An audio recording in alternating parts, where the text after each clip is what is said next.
नमस्कार प्यारे विद्यार्थियों, मैं राकेश याग आप सभी का हार्दिक स्वागत अभिनंदन करता हूं रायथान के इस डिजिटल प्लेटफॉर्म पर। प्यारे साथियों, काफ़ी समय से आप लोगों के मैसेजेस हमारी टीम को प्राप्त हो रहे थे कि वरिष्ठ अध्यापक भर्ती परीक्षा के लिए मनोविज्ञान की कक्षाओं को यथाशीघ्र प्रारंभ किया जाए। प्यारे विद्यार्थियों, आज से ही हमारी मनोविज्ञान की कक्षाएं प्रारंभ होने जा रही है।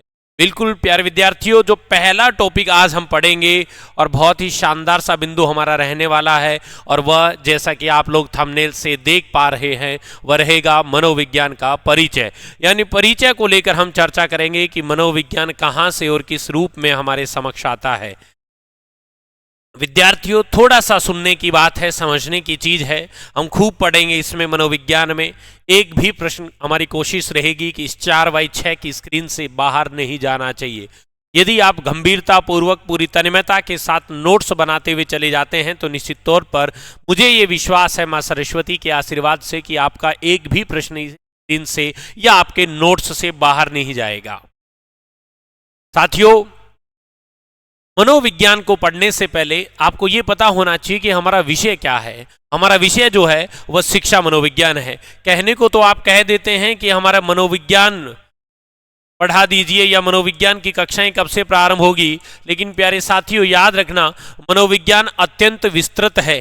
मनोविज्ञान के क्षेत्र को सीमित नहीं किया जा सकता। इस मनोविज्ञान की एक शाखा है, जिस शाखा का नाम क्या है? शिक्षा। इस शाखा का नाम क्या है प्यारे विद्यार्थियों? शिक्षा। और आप चूंकि शिक्षक बनने वाले हैं, क्या बनने वाले हैं? शिक्षक बनने वाले हैं, इसलिए आप लोगों के लिए जो जरूरी हो जाता है वह है शिक्षा मनोविज्ञान बनता है। कौन सा विषय बनता है? शिक्षा मनोविज्ञान।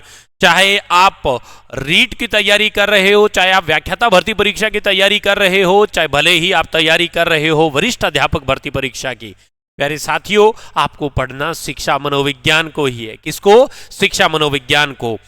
तो हम हमारी चर्चा को शिक्षा मनोविज्ञान के ऊपर लेकर जाएं, उससे पहले हमें यह जानना जरूरी है कि सर मनोविज्ञान क्या है। क्या ये मनोविज्ञान हजारों लाखों वर्षों से चला आ रहा है, या ये मनोविज्ञान हाल ही के वर्षों में प्रस्फुटित होने वाला कोई विषय बनकर उभरा है या कोई चर्चा बनकर उभरी है? तो आज की क्लास हमारी इसी बिंदु के इर्द गिर्द रहने वाली है। तो साथियों, जो पहला चैप्टर आपका बनेगा उस चैप्टर का नाम बता देता हूं। उस चैप्टर में हम पढ़ेंगे मनोविज्ञान का अतीत। क्या पढ़ेंगे? मनोविज्ञान का अतीत पढ़ेंगे। अतीत पढ़ने के पश्चात हम मनोविज्ञान का इतिहास पढ़ेंगे। इतिहास पढ़ने के पश्चात हम मनोविज्ञान के अर्थ की बात करेंगे। अर्थ पढ़ने के बाद हम मनोविज्ञान की प्रकृति पढ़ेंगे। प्रकृति पढ़ने के बाद हम मनोविज्ञान के क्षेत्र को पढ़ेंगे, और सबसे लास्ट में हम बहुत ही इंपॉर्टेंट बिंदु मनोविज्ञान के संप्रदाय को पढ़ेंगे, स्कूल्स ऑफ द साइकोलॉजी। संप्रदाय को इंग्लिश में स्कूल्स कहा जाता है। तो साथियों, जिस तरीके से हमारा आगे बढ़ते बढ़ते हमारा चैप्टर कंप्लीट होता चला जाएगा, हम टिक करते जाएंगे कि सर अतीत हो गया, इतिहास हो गया, अर्थ हो गया, प्रकृति हो गया, क्षेत्र हो गया, संप्रदाय हो गया। और जब इतनी चीजें अपन पढ़ लेंगे तो हम ये बताने में कहीं ना कहीं सफल हो पाएंगे कि मनोविज्ञान कहाँ से और किस स्वरूप में देखने को मिला है। तो साथियों, आइए आज की क्लास को प्रारंभ करते हैं। सबसे पहले अतीत के साथ प्रारंभ करेंगे कि सर इस मनोविज्ञान का पास्ट क्या रहा है, ये मनोविज्ञान कहाँ से आया है। तो साथियों याद रखना, मनोविज्ञान को पढ़ने से पहले या मनोविज्ञान की गहराई में उतरने से पहले आपको एक व्यक्ति के कथन को याद रखना है, और उस व्यक्ति का नाम है हरमन एबिंगहॉस। क्या नाम है? हरमन एबिंगहॉस। एबिंगहॉस साहब के कथन को याद रखना है, और वह कथन क्या है कि मनोविज्ञान का अतीत बहुत लंबा है परंतु मनोविज्ञान का इतिहास बहुत छोटा है। तो ये कथन बहुत बार एग्जाम में पूछ लिया जाता है। क्या कह रहे हैं हरमन एबिंगहॉस?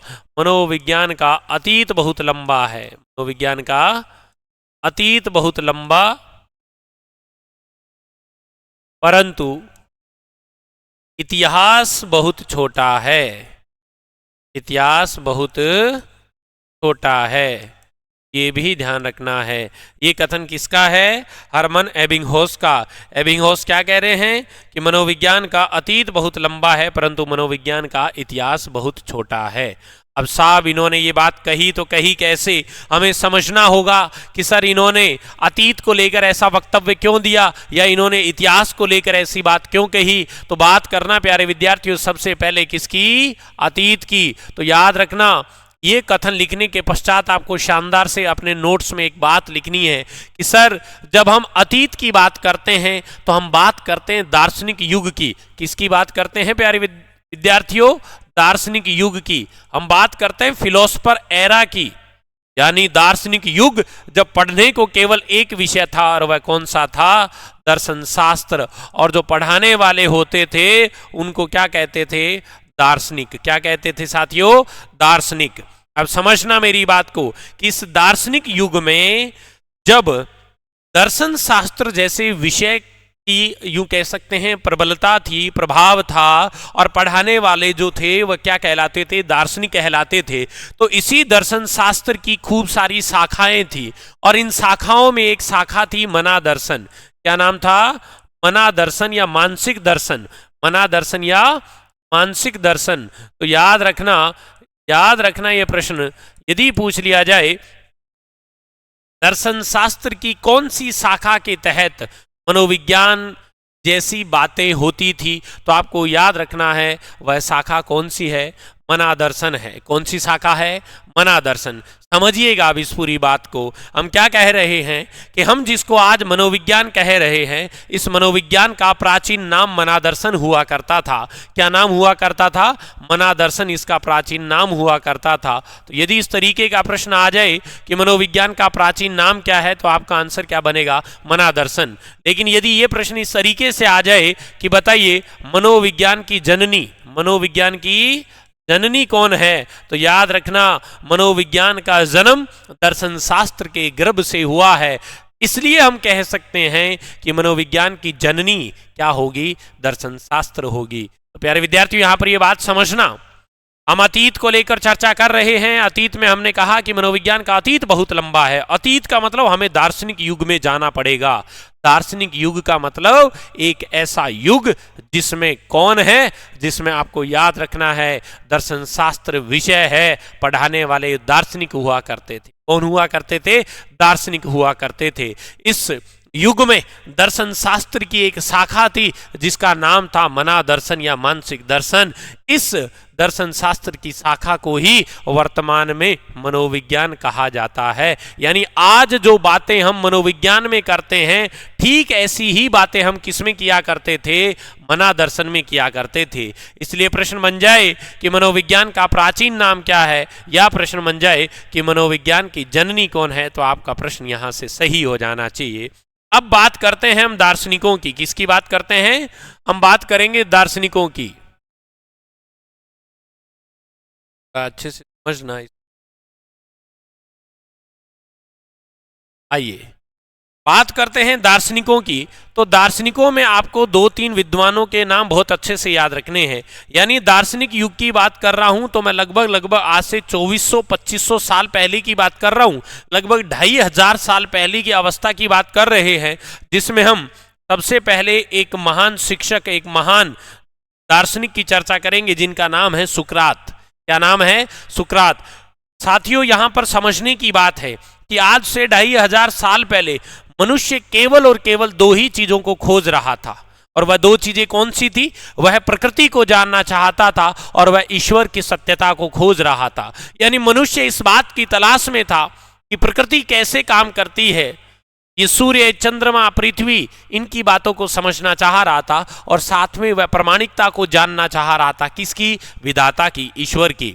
ऐसे में सुकरात साहब ने बहुत शानदार सी बात कही। सुकरात साहब ने कहा कि भले ही तुम ईश्वर को जान जाओ, भले ही तुम प्रकृति को जान जाओ, लेकिन यदि तुमने स्वयं को नहीं जाना तो इस बात को जानना भी व्यर्थ हो जाएगा। इसलिए ध्यान रखना, यदि पूछ लिया जाए कि स्वयं को जानने का विचार किसने दिया है, तो वह विचार देने वाले कौन हुए हैं, सुकरात। यानी ये क्या कहते हैं, ये कहते हैं कि साहब मनुष्य को स्वयं को जानने की आवश्यकता है। मनुष्य को स्वयं को जानने की आवश्यकता है। ये बात कही किसने है, ये बात कही किसने है प्यारे साथियों, तो ये बात कही है सुकरात साहब ने। सुकरात साहब कहते हैं कि मनुष्य को स्वयं को जानने की आवश्यकता है। अगर ये प्रश्न बन जाए तो आपका गलत नहीं होना चाहिए। अब साथियों, जब आप सुकरात के इतिहास को पढ़ते हैं तो आपको पता चलता है कि सुकरात साहब को तात्कालीन यूनान के राजा ने इनके ऊपर राष्ट्रद्रोह का मुकदमा लगाया था और इन्हें सलाखों के पीछे डाल दिया था। कहा जाता है, कथाओं में अक्सर ये जिक्र होता है कि सुकरात को जेल के अंदर जहर देकर मार दिया गया था। अब साहब, जब सुकरात साहब के साथ ऐसी घटना हो जाती है तो उन्हीं के एक शिष्य हुए हैं जिनका नाम है प्लेटो। प्लेटो उनके संस्थान को संभालते हैं। यानी मैं यूं कह सकता हूं कि प्लेटो सुकरात के शिष्य हुआ करते थे या सीनियर मोस्ट शिष्य हुआ करते थे, तो उनका नाम क्या है? प्लेटो।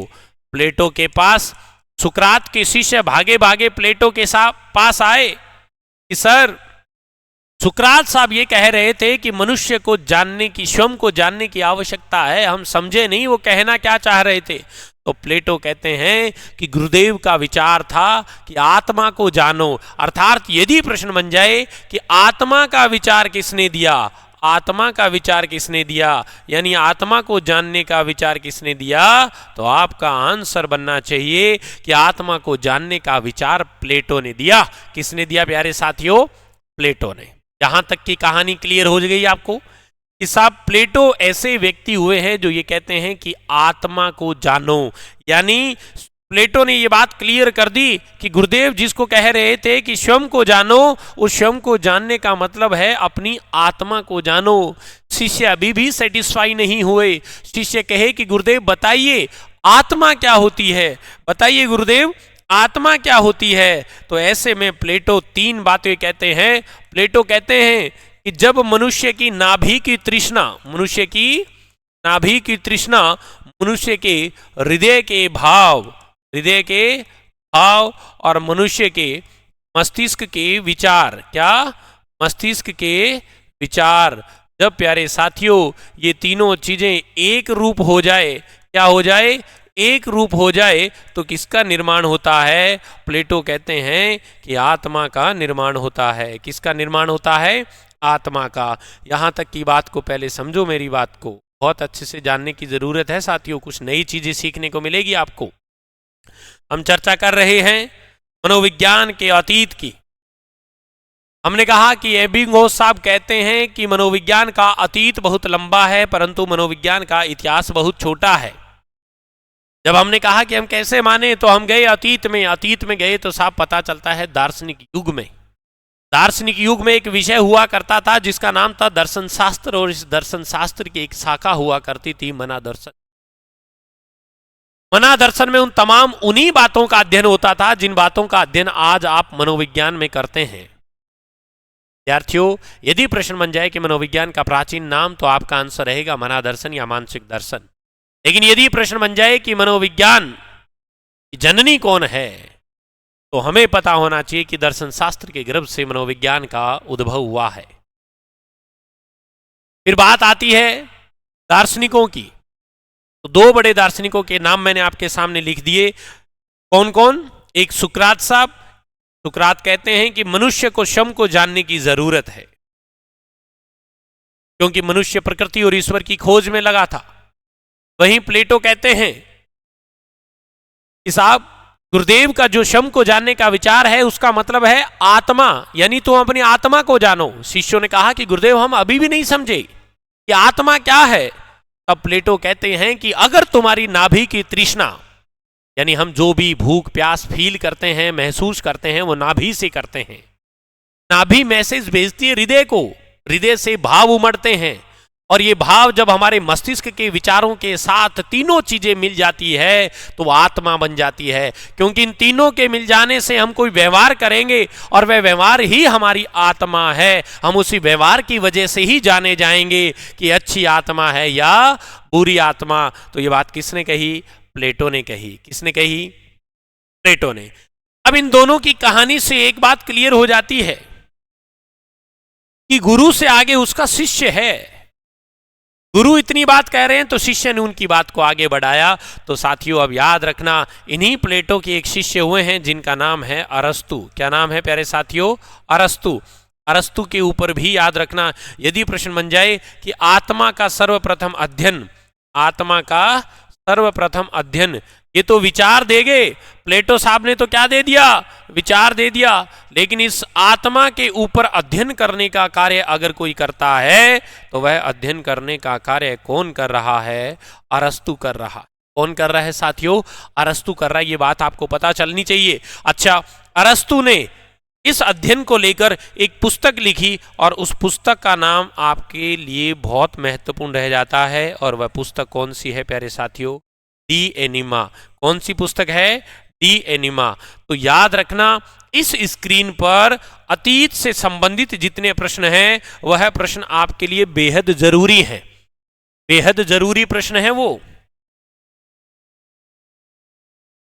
थोड़ा सा मैं क्लियरिटी जो है उसको बढ़ाने की कोशिश, ठीक है, मेरे ख्याल से क्लियर दिख रहा है, ठीक है। तो आपको याद रखना है कि मनुष्य को स्वयं को जानने की आवश्यकता। ये विचार तो सुकरात का है, आत्मा का विचार प्लेटो का है। आत्मा का निर्माण 3 तत्वों से होता है, लेकिन इस आत्मा का अध्ययन करने का कार्य अगर किसी ने किया है तो वह अरस्तु हुए हैं। और अरस्तु ने ऐसा अपनी कौन सी पुस्तक में किया है, तो प्यारे विद्यार्थियों याद रखना, अरस्तु ने यह कार्य अपनी पुस्तक डी एनिमा में किया है। किसमें किया है, डी एनिमा में। यहां तक की कहानी क्लियर है आपको, एकदम अच्छे से ये बात जो है वो क्लियर हो जानी चाहिए, आपके मस्तिष्क में शानदार तरीके से ये बात बैठ जानी चाहिए। अब सुनिएगा, यहां से 2-3 प्रश्न बनाते हैं। जैसे यदि प्रश्न बन जाए कि मनोविज्ञान का प्राचीन नाम क्या है, तो आपको जवाब देना है। यदि पूछ लिया जाए मनोविज्ञान की जननी कौन है, तो आपको जवाब देना है। और यदि पूछ लिया जाए कि प्राचीन मनोविज्ञान के जनक कौन हुए हैं, प्राचीन मनोविज्ञान के जनक कौन हुए हैं, प्राचीन मनोविज्ञान के जनक कौन हुए हैं, अगर ये 3 प्रश्न बनते हैं तो आपको बहुत अच्छे से जवाब देना है कि सर प्राचीन नाम तो मनादर्शन था। क्या नाम था, मनादर्शन। जननी सर दर्शन शास्त्र है, मनोविज्ञान की जननी किसको कहा गया है, दर्शन शास्त्र को।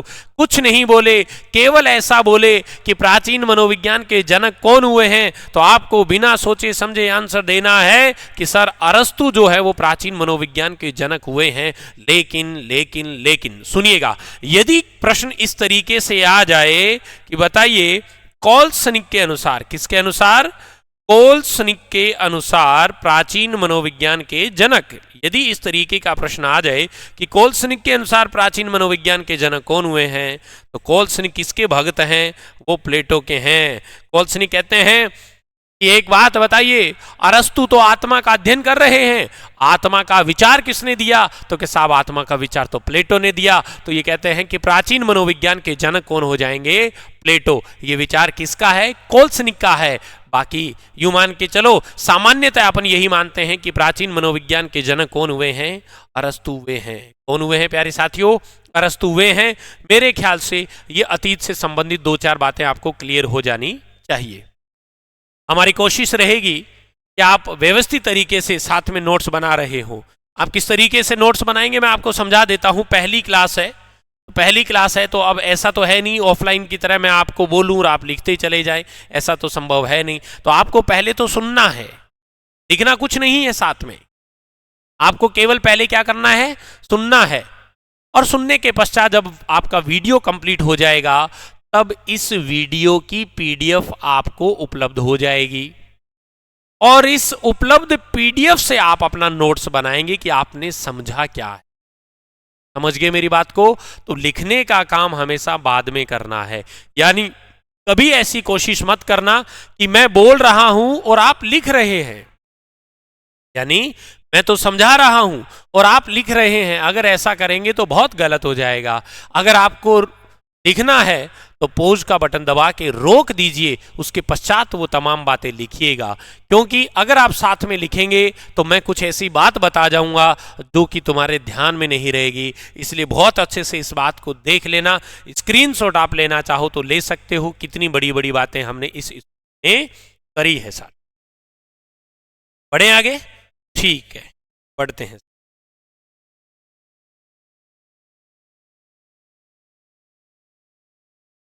आइए अब हम चर्चा करेंगे अतीत की बात होगी तो अब हम बात करेंगे मनोविज्ञान के इतिहास की। किसकी बात करेंगे?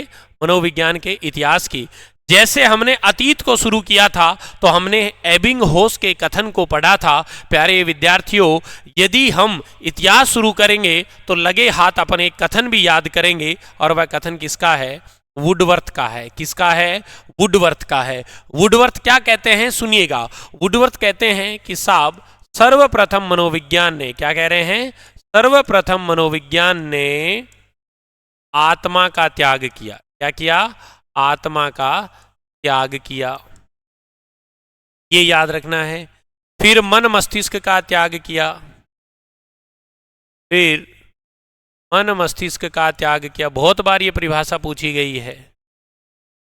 फिर मन मस्तिष्क का त्याग किया, फिर चेतना का त्याग किया, चेतना का त्याग किया,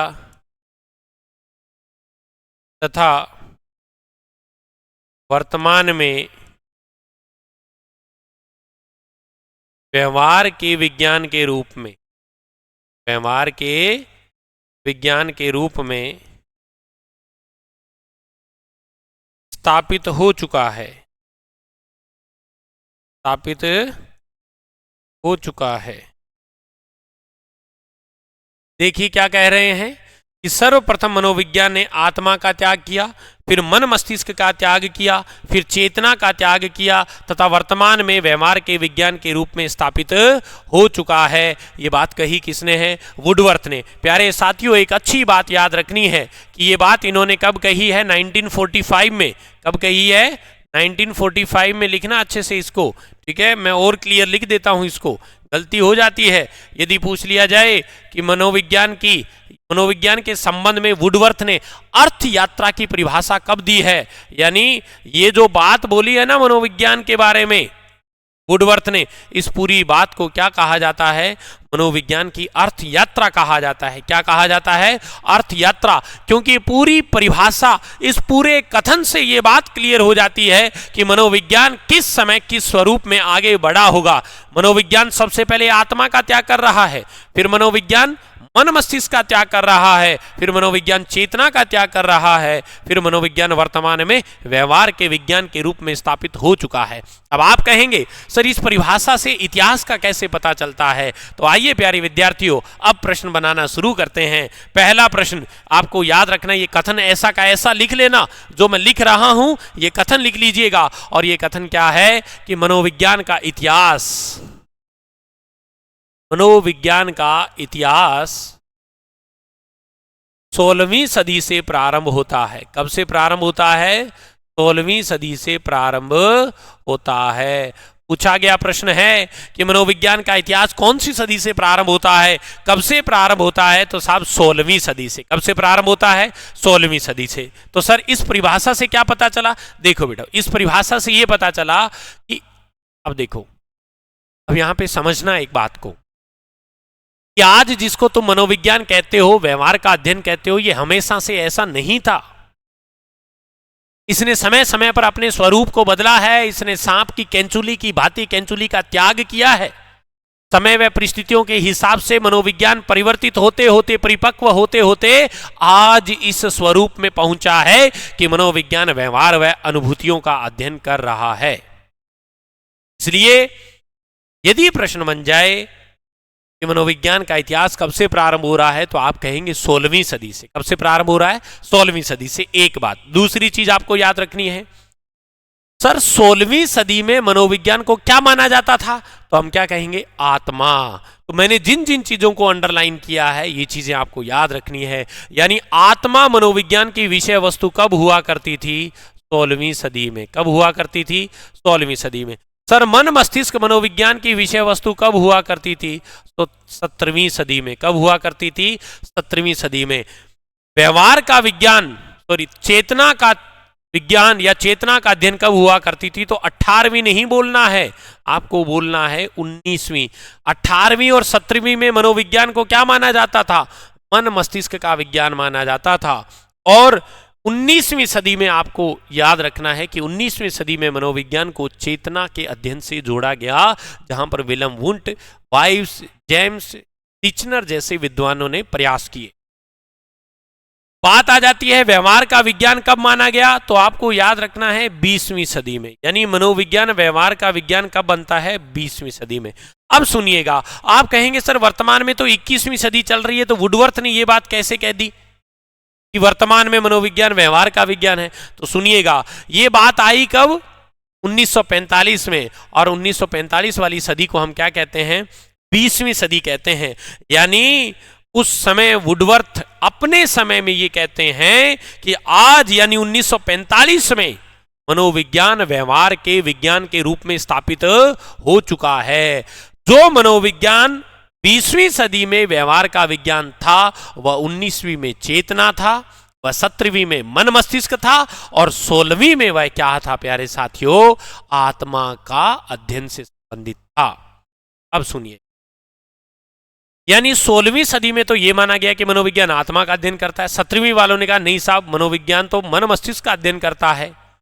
19वीं सदी वालों ने कहा कि गलत बोल रहे हो, मनोविज्ञान तो चेतना का अध्ययन करता है। 20वीं वालों ने कहा कि तुम तो और ही गलत बोल रहे हो, मनोविज्ञान तो व्यवहार का अध्ययन करता है। तो जब नई अवधारणा आई तो उसने पुरानी अवधारणा को मानने वाले लोगों से प्रश्न किए कि बताओ, तुम मनोविज्ञान को आत्मा का अध्ययन कह रहे हो, तो तुम्हारे पास सबूत क्या है?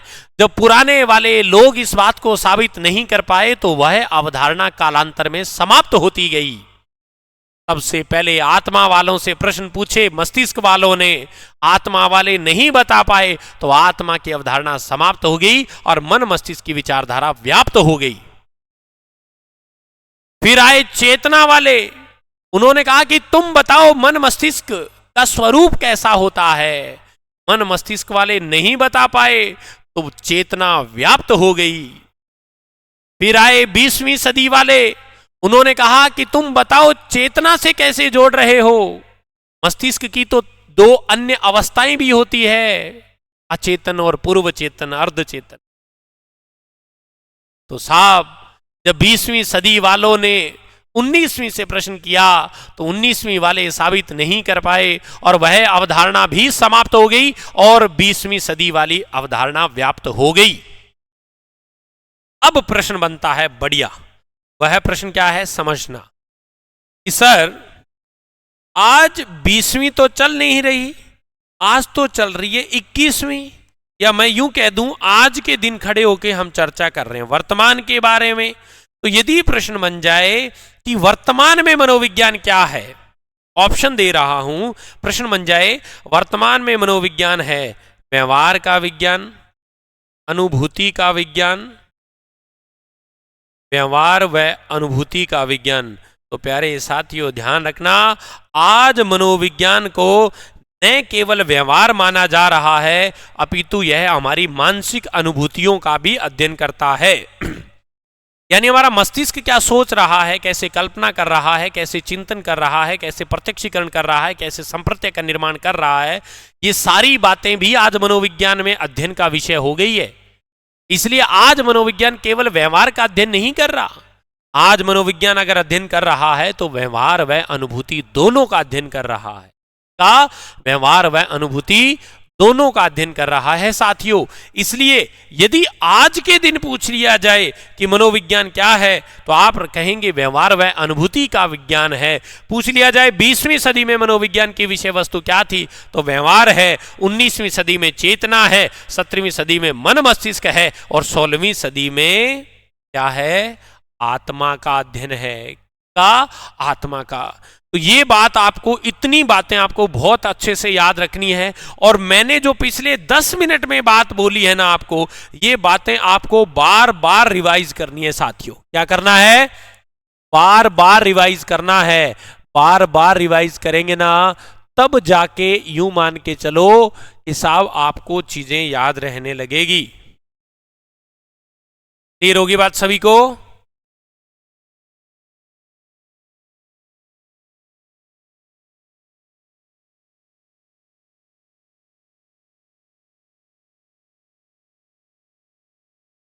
ओके है, ठीक है। तो अब बात ये करते हैं कि सर हमारे पास क्या सबूत है कि मनोविज्ञान का इतिहास 16वीं सदी से प्रारंभ होता है। कब से प्रारंभ होता है? 16वीं सदी से। तो प्यारे साथियों, आइए अपन बात करते हैं एक एक सदी के ऊपर कि सर हमारे पास क्या साक्ष्य हैं इस बात के कि मनोविज्ञान का इतिहास 16वीं सदी से प्रारंभ होता है। तो आइए चर्चा करते हैं, और वह चर्चा क्या है सुनिएगा। आपको एक वर्ष याद रखना है, 1590। 1590 में एक विद्वान हुए हैं जिनका नाम है रुडोल्फ गोएकले। क्या नाम है प्यारे साथियों? रुडोल्फ गोएकले। रुडोल्फ गोएकले ने अपनी पुस्तक, इसमें अपनी पुस्तक, और इनकी पुस्तक का नाम क्या है? साइकोलॉजिया। क्या नाम है प्यारे साथियों? अपनी पुस्तक साइकोलॉजिया में, अपनी पुस्तक साइकोलॉजिया में सर्वप्रथम साइकोलॉजी शब्द का प्रयोग किया।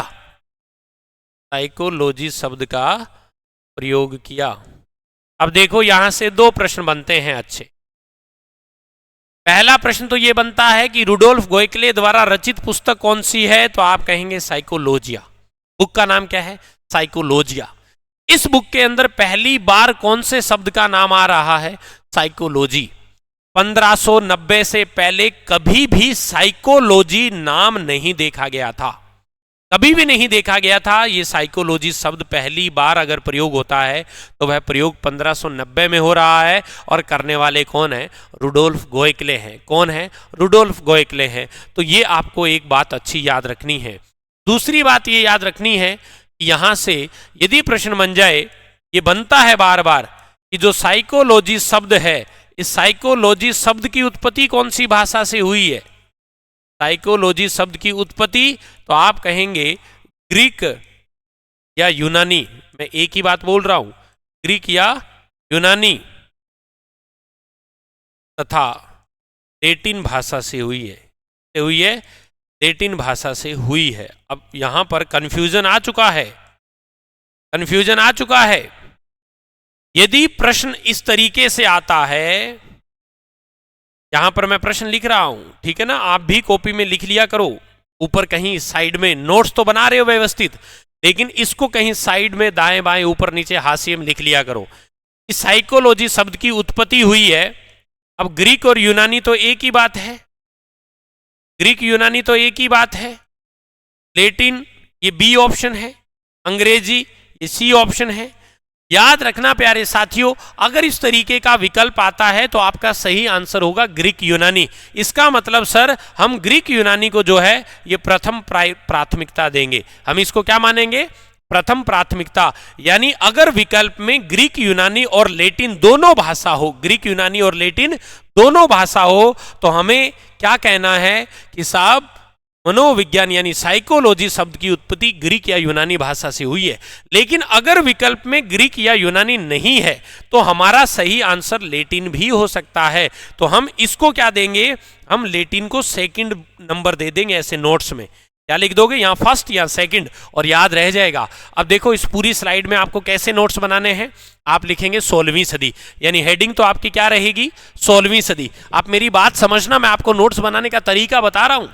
आप लिखेंगे 16वीं सदी, फिर लिखेंगे 1590 में रुडोल्फ गोएकले ने अपनी पुस्तक साइकोलॉजिया में सर्वप्रथम साइकोलॉजी शब्द का प्रयोग किया। यह साइकोलॉजी शब्द की उत्पत्ति ग्रीक या यूनानी भाषा को प्रथम प्राथमिकता देनी है। तो हम कहेंगे ग्रीक या यूनानी भाषा ऑब्लिक लैटिन भाषा से हुई है, तो लैटिन भाषा को आप क्या देंगे? द्वितीय प्राथमिकता देंगे। क्लियर होगी? अच्छा, रुडोल्फ गोएकले से पूछा गया तो उन्होंने कहा ये जो साइकोलॉजी शब्द है, कौन सा शब्द? साइकोलॉजी शब्द की उत्पत्ति या शब्द की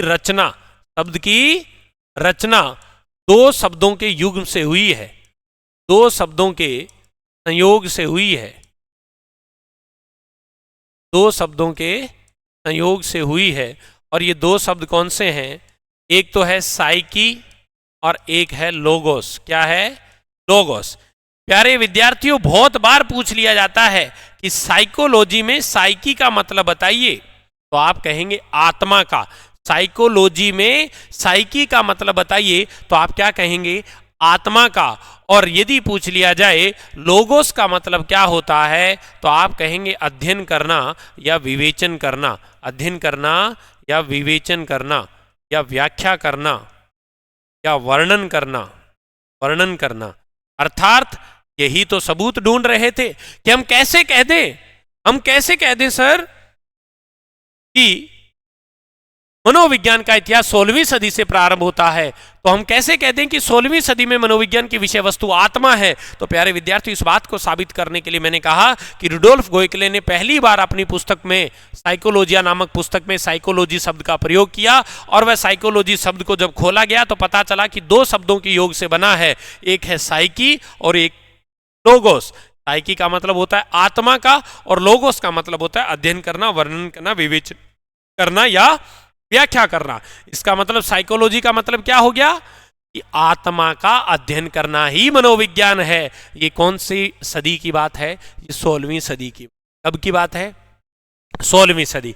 अब एक प्रश्न ये बनता है कि सर ऐसा कह रहे हैं तो ऐसा कहने वाले समर्थक कौन कौन हैं? तो दो तो पुराने लोगों के नाम लिख लो। अरस्तु भी ऐसा ही कहते थे, प्लेटो भी ऐसा ही कहते थे, देकार्ते भी ऐसा ही कह रहे हैं, सॉरी गोएकले भी ऐसा ही कह रहे हैं, और एक विद्वान और हैं जिनका नाम क्या है? देकार्ते। क्या नाम है? देकार्ते। अब सुनिएगा, जब आलोचक आएंगे, मैं यहां पर लिख रहा हूं, ये तो कौन हो गए? समर्थक, और अब मैं लिख रहा हूं आपको आलोचक। यदि पूछ लिया जाए कि मनोविज्ञान को आत्मा का अध्ययन कहने के आलोचक कौन हुए हैं, तो आपको कुछ विद्वानों के नाम याद रखने हैं, हॉब्स, लोक और कांट। हॉब्स, लोक और कांट।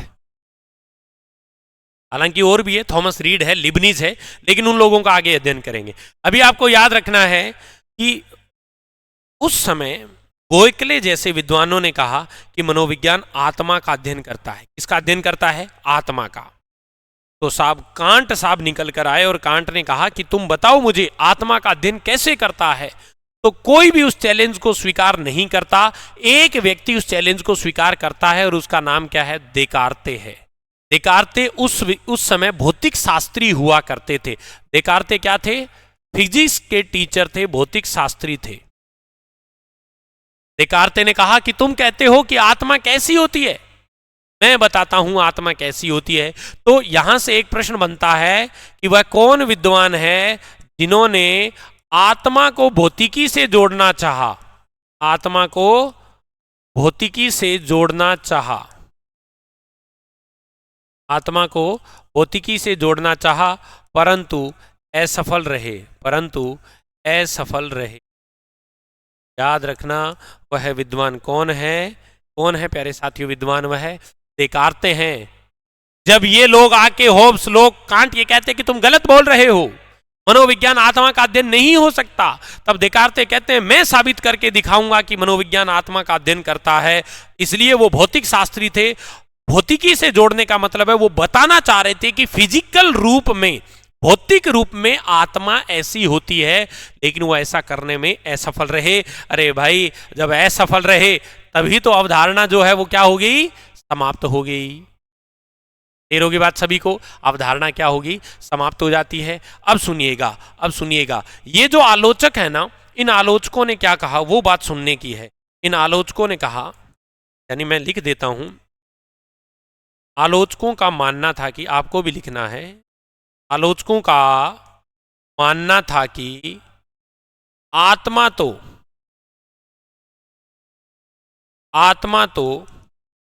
आध्यात्मिक या काल्पनिक विषय है। आध्यात्मिक या काल्पनिक विषय है, यह है, इसका कोई भौतिक स्वरूप नहीं होता, इसका कोई भौतिक स्वरूप नहीं होता, अतः यह अवधारणा भी अमान्य होगी। अतः यह अवधारणा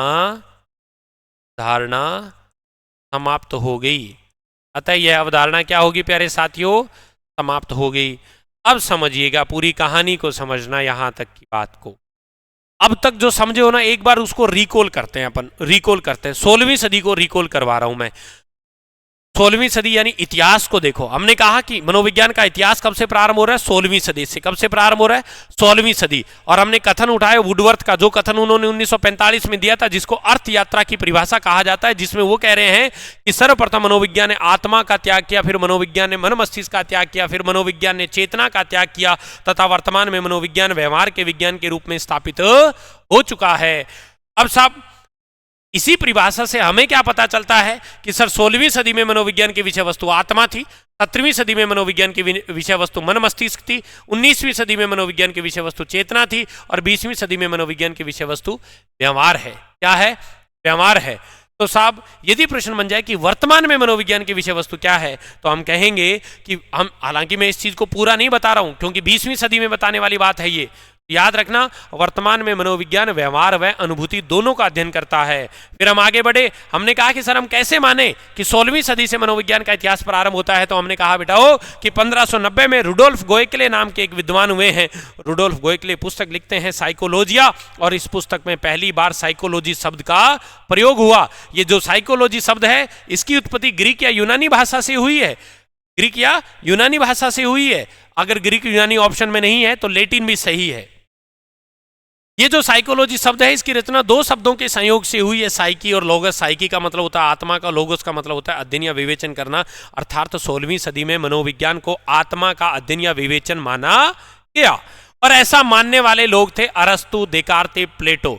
अब साहब जब समर्थक आ जाते हैं तो वहां पे आलोचक भी आ जाते हैं। आलोचक आगे होब्स, लोक और कांट।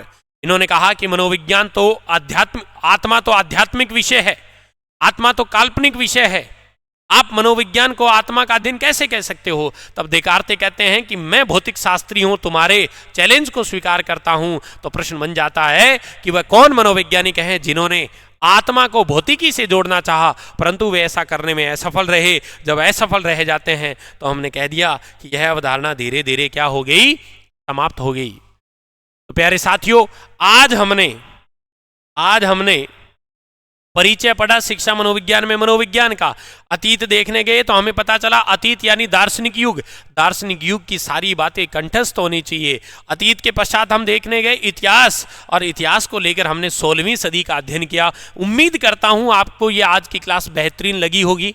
आप लोगों को ये क्लास कैसी लगी आप निश्चित तौर पर रायथान के इस चैनल पर कमेंट कीजिएगा, और ताकि आप लोगों की जो रेगुलर क्लासेस है वो अब जो है प्रारंभ की जा सकेगी। आपको व्यवस्थित तरीके से एक अच्छा सा नोट्स का सेट तैयार करना है, खुद आपको आपकी मेहनत से नोट्स बनाने हैं। मैं उम्मीद करता हूं कि आज की क्लास आप लोगों के लिए बेहतरीन रही होगी।